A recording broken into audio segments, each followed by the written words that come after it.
Well, welcome to our latest Metaphysical Corner. Uh, Alternative healing, alternative medicine. Uh, I decided to basically start from scratch. I've been rethinking a lot of things as far as how I want to present all this. Uh, I think I don't want to insult anyone's intelligence. I really, really don't. Now, why are we going on so? Okay. Well, we've had some technical difficulties here doing the metaphysical corner and alternative medicine. I think our Mercury retrograde is hitting us tremendously. Hello. Um, anyway, I want to get into the metaphysical, uh, physics, chemistry, uh, and I really want to get into the alternative medicine, but we need to get some nomenclature, some understanding of terms out of the way. Uh, I don't mean it to be boring. As a matter of fact, I very much hope you find it very interesting. Um, let's start at the beginning. I don't mean to insult anyone's intelligence. If you think back to what you learned in high school or junior high science class, a lot of this will probably come back to you. I hope. The universe itself, whether it's a holographic experience or not, is another matter, but we'll get into that.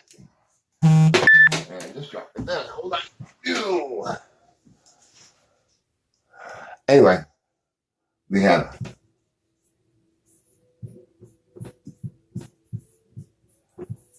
matter.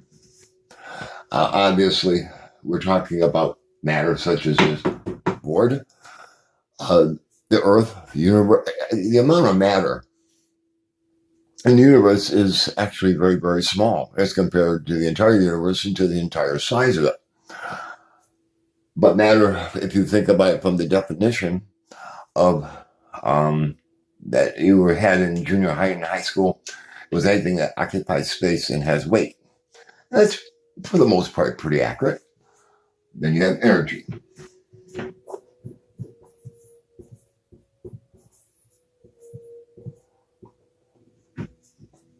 Matter and energy. Energy is the currency of the universe, as I like to call it. There's nothing, virtually nothing. I can't think of anything that doesn't happen in the universe, or within you, or anything you do that does not require energy. And we consume it, but that's a common term. They say, "Oh, we're consuming energy." When you buy gas at a gas station, you drive and you consume the gas. Well, you're consuming the gas, but you're not consuming the energy. You're just converting the energy. Energy, one of the old laws says, energy cannot be created or destroyed, at least to our knowledge. Energy is converted. You buy that gasoline, your engine converts it, burns it, converts it to heat energy, which converts it to mechanical energy, and then your car goes. The amount of energy is given back through the motion of the car and through the tailpipe of the car back into the atmosphere. But whereas matter and energy seem to be unrelated, there definitely is a relationship between the two. Okay? And that famous equation is, as I think most people have seen or heard, equals mc squared, Einstein's famous equation. Which this equation basically says energy is equal to the amount of mass times the speed of light squared. Now,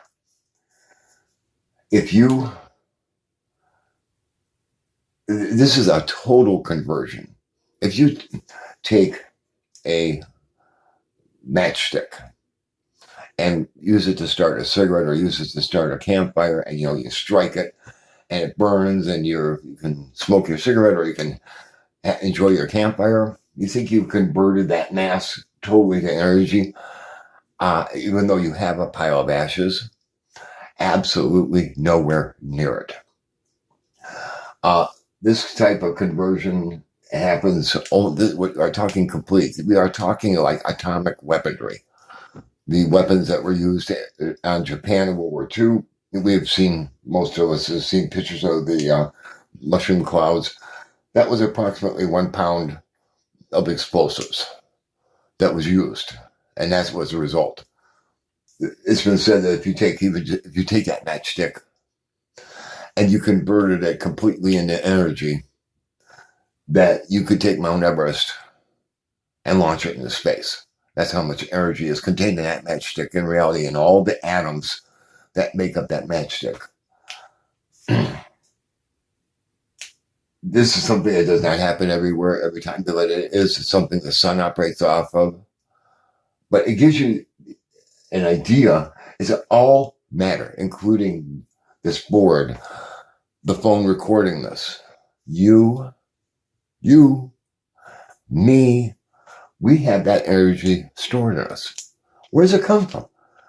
When you have this total annihilation or total conversion of mass into energy, what is it about the mass? What does the mass contain that has that kind of energy? We're going to get into that.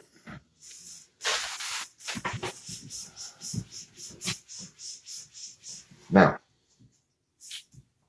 if you remember, I'm sure you remember this, everyone's heard the term, sorry about that, atom. I know I've seen the Facebook page. It says, don't trust atoms, they make up everything. I kind of like that, but it's true. Atoms make up all the matter that we have in the universe. Atoms have 3 components to them.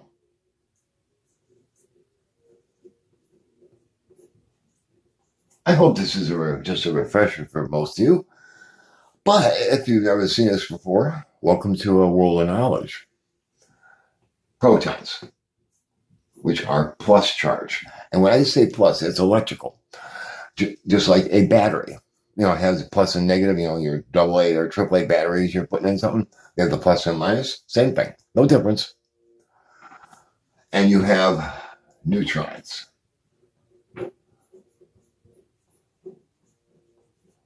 Which have 0 charge. No charge.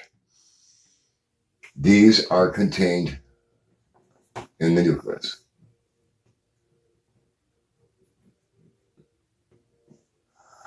Of the atom. And then you have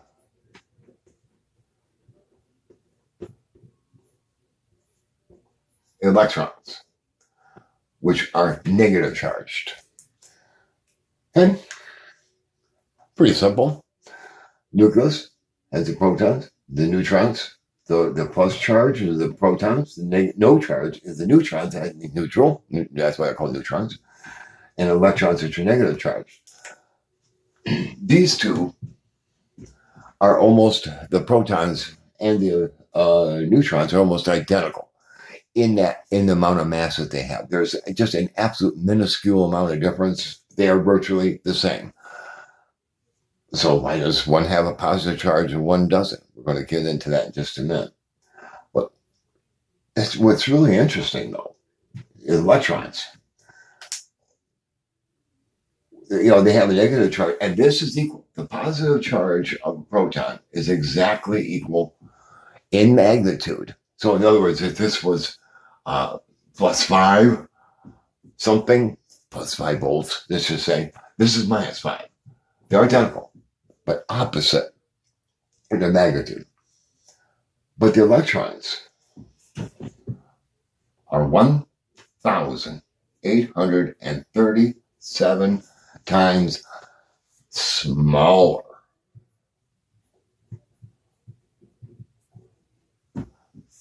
than a proton. I'll repeat that. Let that sink in. The protons have a plus charge. Forget the plus 5. That was just a number I made up. Have a plus charge. The electrons have an equal negative charge. But the proton is actually 1,837 times bigger than an electron. That seems kind of weird to me. I don't know if it does to you, but it does to me. But it is fact. Now, an atom has, let me get rid of this.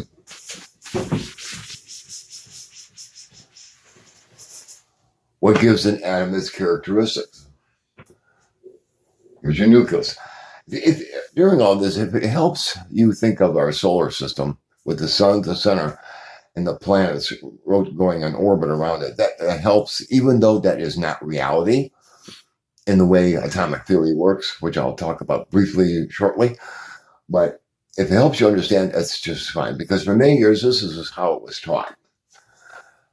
We're gonna start with the most simple element, because the atoms are elements.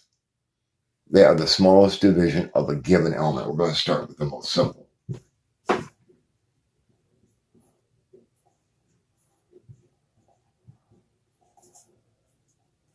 Hydrogen. Hydrogen is one proton in the nucleus. No neutrons even, okay? Oh, well, I'll take that back. There is cases where there is neutrons. Those are called isotopes, but you don't have to worry about that. Anyway, and it's got one electron going around the outside of the nucleus. Now remember, in this case, in the case of hydrogen, the one proton is the nucleus, okay? And it's got this equivalent negative charge electron going around it. Don't forget, this electron is 1,837 times smaller than that proton. Okay? So to give you a frame of reference, imagine you got a basketball sitting there. That's your, a regular basketball is sitting there. That's your nucleus. Imagine another ball, 1,837 times smaller, rotating around that basketball. And by the way, this is not to scale at all. That electron does not just sit there right next to it. Using that same analogy I just gave you, that basketball at the center, and as the nucleus, and that electron that is 1,837 times smaller, but has the same charge negatively, would probably be about 5 miles away. Yeah. So in other words, electrons are mostly nothing. I mean, not electrons, atoms.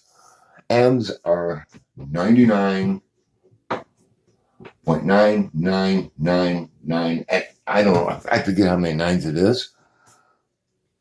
Many nines. Nothing. I'll let that sink in.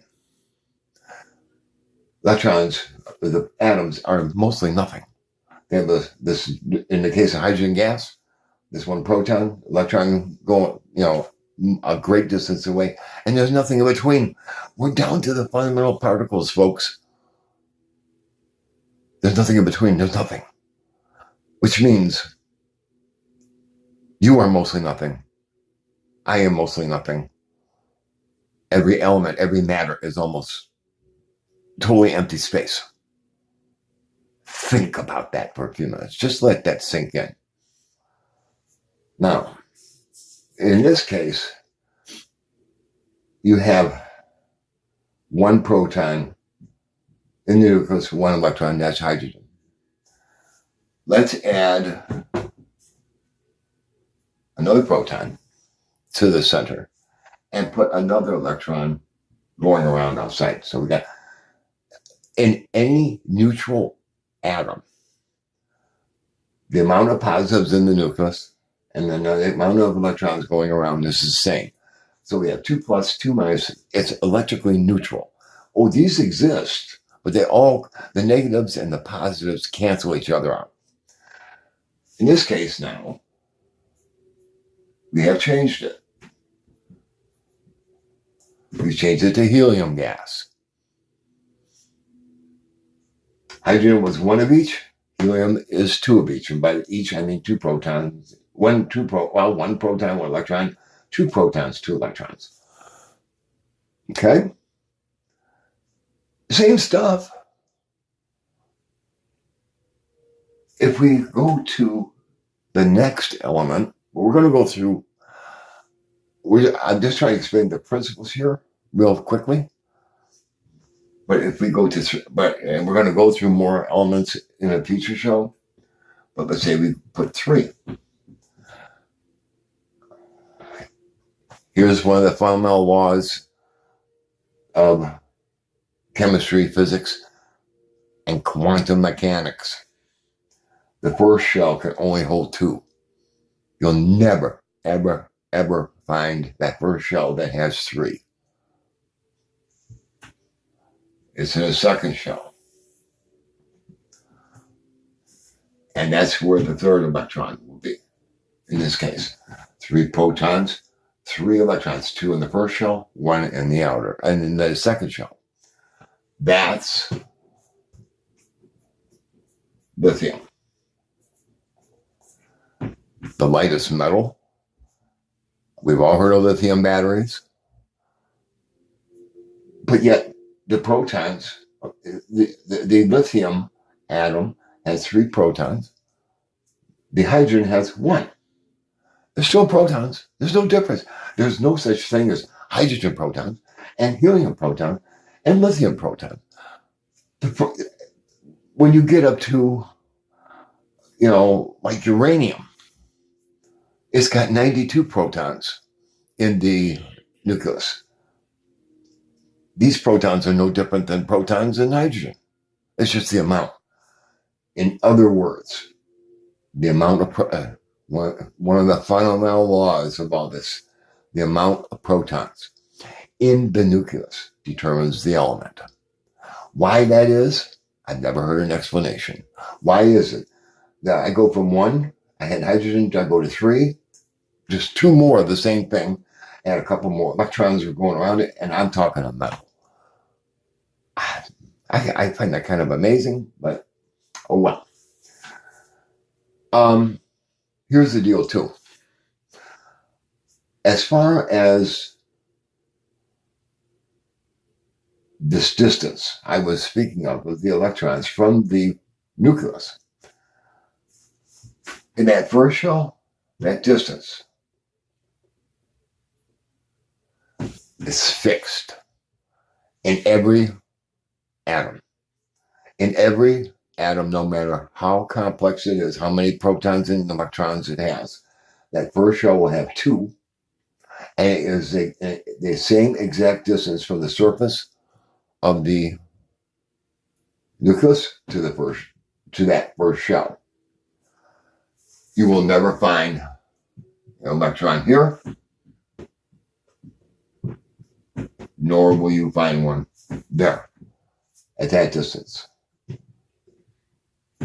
The distance from that surface to the second shell is another fixed distance.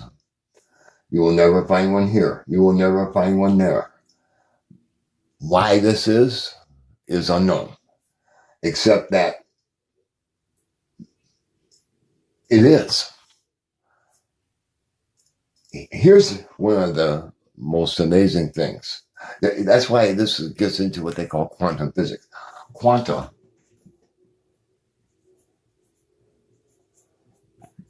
means a definite number. This distance is a definite number. This distance is a definite number. And never the twain shall meet. Like I said, now here's the deal. In the normal operation of an atom from day to day, sometimes these electrons will jump from shell to shell because of their levels of energy. But they must maintain this. There cannot be more than 2 in the first one. And in the second shell, there can be up to 8, by the way, which we will get into later. These electrons do, on occasion, jump from shell to shell. But if one jumps here, he's got to jump there. Okay? Here's one of the great mysteries. When they do this, as I said, these electrons in the second shell, they can only exist at that distance. But if this one wants to jump there, he's got to transverse, he's got to go across a distance where he can't exist. Research indicates that electron literally disappears and reappears there. It goes across this no man's land, kind of like a transporter on Star Trek. I'll let that sink in. At the same time, because the law cannot be violated where there's only two, you can't end up with three in the first shell, this one will jump to there. And he'll do it the same way. He literally disappears and reappears in that second shell. This is one of the great mysteries of physics. And it happens trillions of times a second in your body. All right? Now, I'm just trying to think of where I want to take this. What we're going to do for the remainder of this show, we've already learned a great deal about how atoms work, what they consist of, how in fact they're actually mostly nothing, and the amount of protons in one nucleus is what determines the atom, what the atom is, what element. I just want to give a brief introduction. We'll talk more about this next time, of carbon. And the reason I say that is because carbon is the basis of life. We've been called carbon-based creatures, which we certainly are.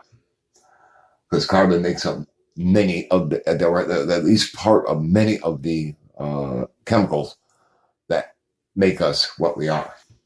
But just so you understand, carbon nucleus has 6.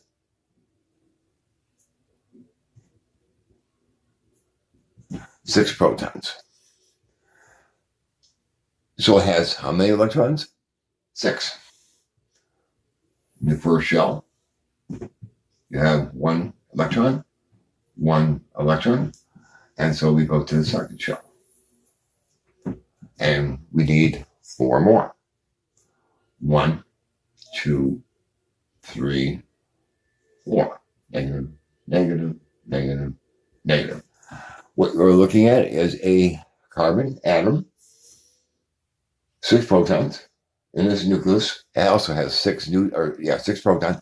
There's also 6 neutrons in there. We don't care about that. And 2 electrons in the first shell and 4 in the second shell. Another thing, the way atoms work is they like their outer shell, whichever it is, and because you can get the third and fourth shells, by the way, as the number of electrons increase. The second shell holds 2, correct? The second shell can hold up to 8. An atom of any element where the second shell is the outer shell likes that outer shell to be filled. It wants 8, while carbon has 4. So it's stable, but it's unhappy. That's one way to look at it. He would like to see 8 here. So, and he's really becomes like super stable at 8. So, let's do this.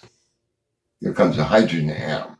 Remember, pretend the H is actually that 1 proton in the nucleus.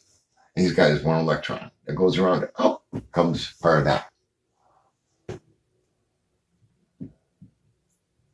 Another H. Another hydrogen. Another hydrogen. How many electrons in the outer shell now? 1, 2, 3, 4, 5, 6, 7, 8. He's really happy. But what we have here is just a carbon atom. We have a carbon atom with 4 hydrogens attached to it. And what we have done is we have made a compound. 1 carbon with 4 hydrogens attached to it. And this happens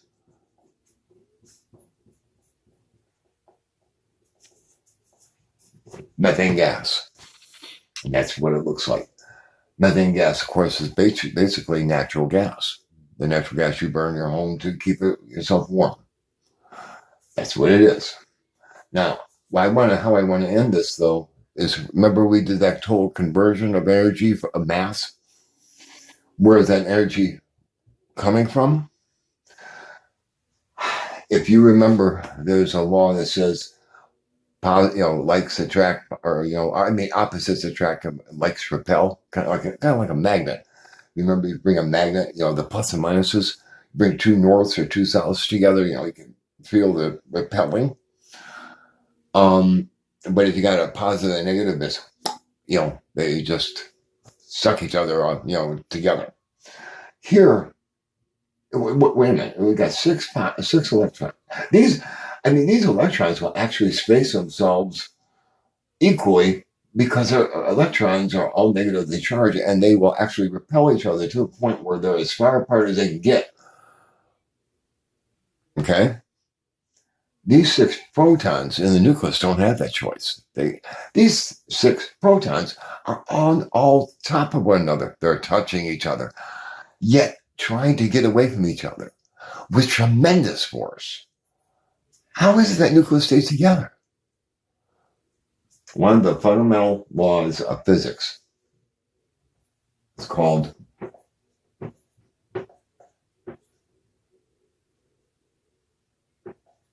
the strong force. Sorry, I can't. It looks terrible, but oh well. The strong force. There is a force called the strong force that holds this nucleus together. It is more powerful than those 6 protons trying to get apart from each other. And when you do that total annihilation, if you remove that strong force, these 6 protons will just fly apart and to get away from each other because they're all positively charged. Yet this strong force basically forces it and keeps them together. And with the E equals mc squared is basically mc squared, where the mass is converted to energy is where this strong force is taken away, and it basically explodes. Okay? I notice they're not destroyed, but it's the force. They would fly apart with such force that we're talking a tremendous expenditure of energy. This is just 6. And what about, like in the case of uranium, you got 92 protons in there. Can you imagine 92 of these suckers trying to get away from each other? How much force it takes to hold them together, and if, however it happens, that force is taken away, 92 protons are going to be going their separate ways. So, and this is the basis of the nuclear bomb. So at any rate, this is where this comes in. Now, on the next show, we're going to talk about bonding. As far as, especially from a biochemistry viewpoint, from biochemical and from alternative medicine, and what makes you exist. It's bonds between elements, bonds between compounds. And we're going to spend some time on that because it's everything. It's the reason you're alive. All right? So we'll talk about that next time.